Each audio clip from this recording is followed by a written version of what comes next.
ایک مثال اس سے قبل دے دوں کہ حق سبحانہ و تعالیٰ یہ چاہتا ہے کہ انسانی معاشرہ بلند ہو، انسانی معاشرے میں گناہ نہ ہو، انسانی معاشرہ ایسا ہو کہ مردوں اور عورتوں کی قدریں، ویلیوز، اخلاقیات محفوظ رہیں۔ اللہ سبحانہ و تعالیٰ یہ چاہتا ہے کہ بیویاں گھر میں محفوظ رہیں، جو عورتوں کے کام ہیں وہ عورتیں کریں، جو مردوں کے کام ہیں وہ مرد کریں۔ اجنبی کے سامنے زیب و زینت کر کے عورتیں نہ آئیں، زیب و زینت کریں تو اپنے شوہروں کے لیے کریں، نمازیں پڑھیں، روزے رکھیں، اپنے وقار کو باقی رکھیں۔ تو پروردگار حکم دیتا ہے۔ اب حکم دینے کے لیے بھی اس کا لطف یہ ہے کہ عام اعلان کرنے سے پہلے وہ رسول سے کہتا ہے کہ اے رسول آپ اپنی بیویوں سے یہ کہہ دیں، یا ایھا النبی قل لازواجک ان کنتن تردن الحیاۃ الدنیا وزینتہا، اے نبی آپ اپنی بیویوں سے کہہ دیں کہ اگر تم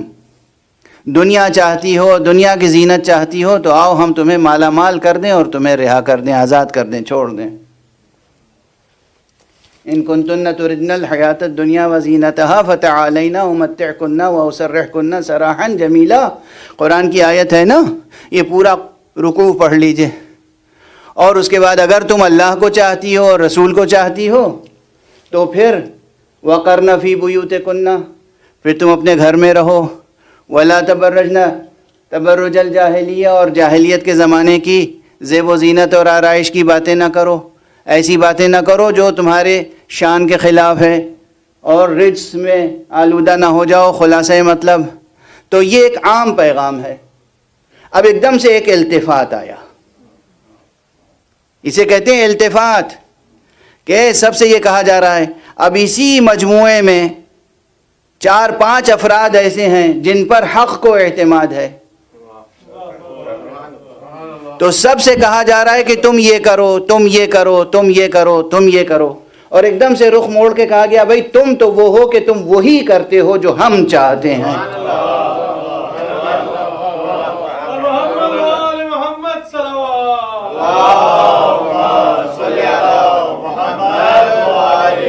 تم سے کچھ کہنے کی ضرورت نہیں، تو سب کو حکم دیا جا رہا ہے تم یہ کرو، تم یہ کرو، تم یہ کرو، ایک لسٹ ہے پوری، اور ایک مجموعے کے لیے یہ التفات ہے، واضح التفات ہے کہ اور یعنی اور سے کہا جا رہا ہے تم کرو، اور یہاں التفات یہ ہے ایک مخصوص دائرے کے لیے کہ انما یرید اللہ لیذھب عنکم الرجس اہل البیت ویطہرکم تطہیرا۔ وہاں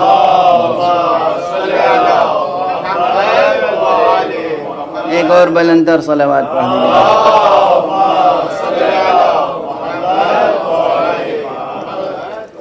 یعنی وہاں کیا کہا گیا؟ یا ایھا النبی قل لازواجک ان کنتن تردن، اسی لفظ ارادہ تردن، اگر آپ یہ چاہتی ہیں تو ایسا کریں، آپ یہ چاہتی ہیں تو ایسا کریں، آپ یہ چاہتی ہیں تو ایسا کریں۔ اور یہاں جب التفات کسی دوسری طرف ہوا تو یہ کہا گیا انما یرید اللہ، بس اللہ یہ چاہتا ہے، آپ جو چاہتے ہیں تو آپ کے لیے احکام دیے گئے،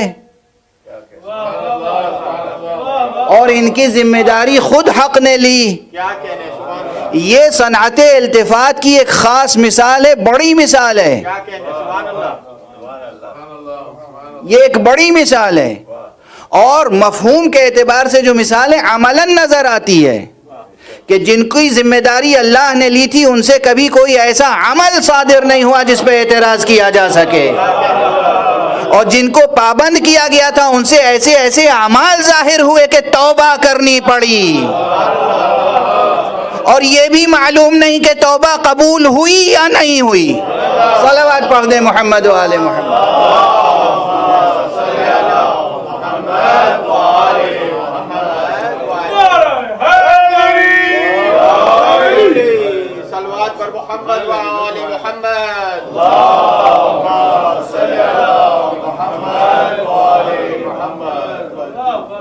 واضح ہے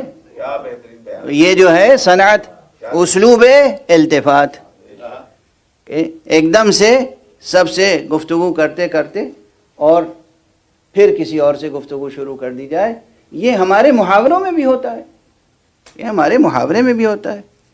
اب کوئی باپ ہے فیملی میں کھڑا ہو کے بات کر رہا ہے، ایک بیٹا ہے بہت لائق اور وہ ہر بات سمجھتا ہے، ذہین ہے،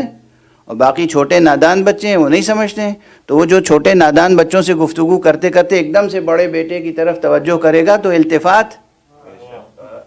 روح سخن تبدیل ہو جائے گا، روح سخن تبدیل ہو جائے گا۔ اب وہ پورے سلسلہ کلام کو ایک ہی معنی پہنا دیجئے تو کوئی معنی بنیں گے؟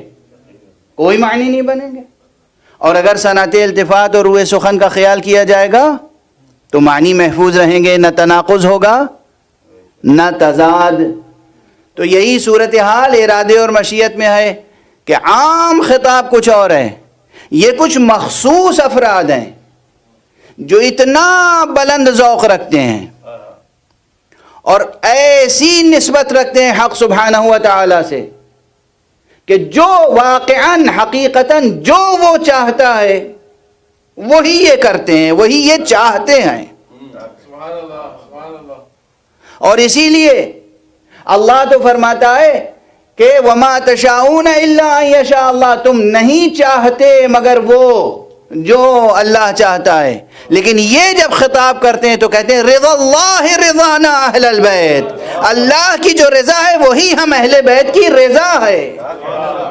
یہ بات مشیت سے آگے بڑھ گئی۔